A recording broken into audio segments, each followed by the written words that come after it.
নমস্কার বন্ধুরা, আমার চ্যানেলের আর একটা নতুন পর্বে আপনাদের সকলকে স্বাগত। আশা করছি আপনারা সবাই ভালো আছেন, সুস্থ আছেন। সামনেই দুর্গাপূজা, আর দুর্গাপূজা উপলক্ষে প্রত্যেক বাঙালির ঘরেই মিষ্টি এবং নানা রকমের নাড়ু তৈরি হয়ে থাকে। আজ আমি আপনাদের সঙ্গে একটা নতুন ধরনের নাড়ু রেসিপি শেয়ার করব। কিভাবে বানাবেন এই নাড়ুটা, চলুন তাহলে দেখে নেওয়া যাক আমার আজকের এই ভিডিওতে। নাড়ুটা বানানোর জন্য গ্যাস অন করে কড়াই বসিয়ে দিয়েছি, আর কড়াইয়ের মধ্যে নিয়ে নিলাম আধা লিটার লিকুইড দুধ।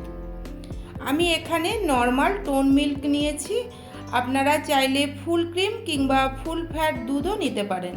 তাছাড়া গরুর দুধ দিয়েও এই মিষ্টিটা বা নাড়ুটা বানিয়ে নিতে পারেন। হাই ফ্লেমে প্রথমে দুধটাকে ফুটতে দেব। দুধ ফুটে গেলে গ্যাসের ফ্লেমটাকে একেবারে লো করে দিলাম।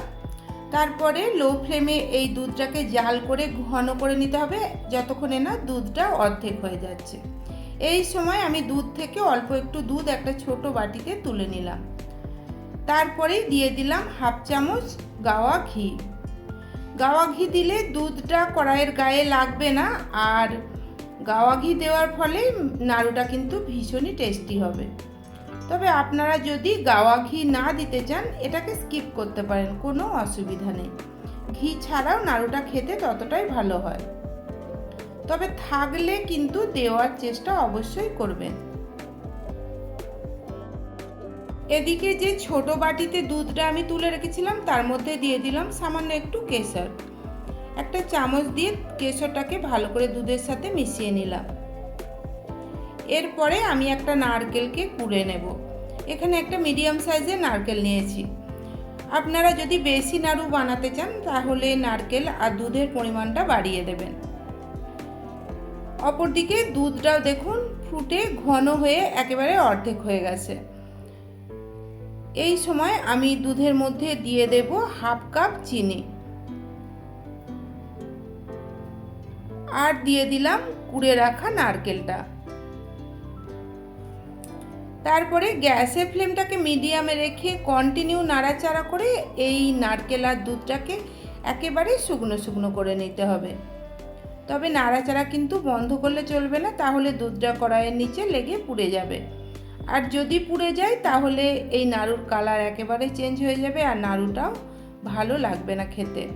দিয়ে দিলাম দুধ আর কেশরের মিশ্রণটা। কেশর দেওয়ার ফলে এই নাড়ুর মধ্যে একটা সুন্দর কালার আসে আর একটা সুন্দর ফ্লেভার আসে। তবে কেশর যদি আপনাদের না থাকে, এটা স্কিপ করতে পারেন। তারপরে দিয়ে দিলাম হাফ চামচ ছোট এলাচের গুঁড়ো। ছোট এলাচের গুঁড়োটাকেও ভালো করে মিশ্রণটার সাথে মিশিয়ে নিলাম। বন্ধুরা, সামনে দুর্গাপূজা, আপনারাও এই নাড়ুটা বাড়িতে বানিয়ে দেখবেন। আশা করছি আপনাদেরও ভালো লাগবে। আর এই নাড়ুটা বানিয়ে আপনারা বাড়িতে কোনো গেস্ট এসে গেলে তাদেরকেও দিতে পারেন, তারা খেয়ে প্রশংসাই করবে, এতটাই টেস্টি হয় এটা। দেখুন মিশ্রণটা একেবারেই শুকনো শুকনো হয়ে গেছে। এইবার আমি গ্যাসের ফ্লেমটাকে একেবারে লো করে দিয়ে এই মিশ্রণের মধ্যে দিয়ে দিলাম 4 টেবিল চামচ গুঁড়ো দুধ। এখানে আপনাদের বলে রাখি, গুঁড়ো দুধটা কিন্তু আপনারা প্রথমে লিকুইড দুধের সাথে মিশিয়েও দিতে পারেন, কোনো অসুবিধা নেই। তবে আমি এইভাবেই নাড়ুটা বানিয়ে থাকি, তাই শেষেই দিলাম। গুঁড়ো দুধটাকে ভালো করে এই মিশ্রণটার সাথে মিশিয়ে নিতে হবে।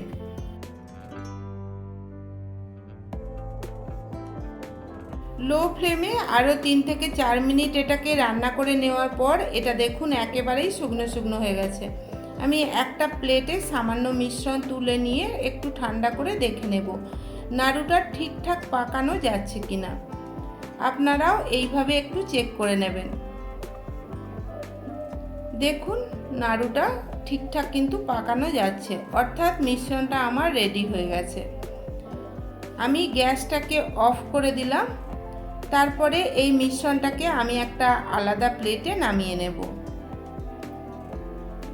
প্লেটে নামিয়েও নেওয়া হয়ে গেছে।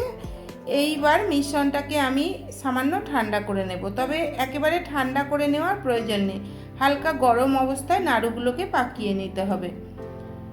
একেবারে ঠান্ডা হয়ে গেলে কিন্তু নাড়ুর শেপ ভালো হবে না। নাড়ুর মিশ্রণটা হালকা ঠান্ডা হয়ে গেছে। এইবার আমি নাড়ুগুলোকে বানিয়ে নেব। তার জন্য অল্প একটু মিশ্রণ হাতের মধ্যে নিয়ে নিলাম, আর মিশ্রণটাকে প্রথমে এইভাবে চেপে চেপে একটু গোল করে নিতে হবে, না হলে পরে কিন্তু নাড়ুটা পাকানোর সময় ফেটে যাবে। তারপরেই দু হাতের তালু দিয়ে এটাকে আরেকটু ভালো করে গোল করে নিলাম। দেখুন একটা বড় সাইজের রসগোল্লা শেপ হয়েছে। আমি এখানে একটু বড়ই সাইজের নাড়ুগুলো বানিয়ে নিচ্ছি, তবে আপনারা কীরকম সাইজের বানাবেন সেটা নির্ভর করে আপনাদের উপরে। আমি আরেকটা নাড়ু বানিয়ে আপনাদের দেখাচ্ছি।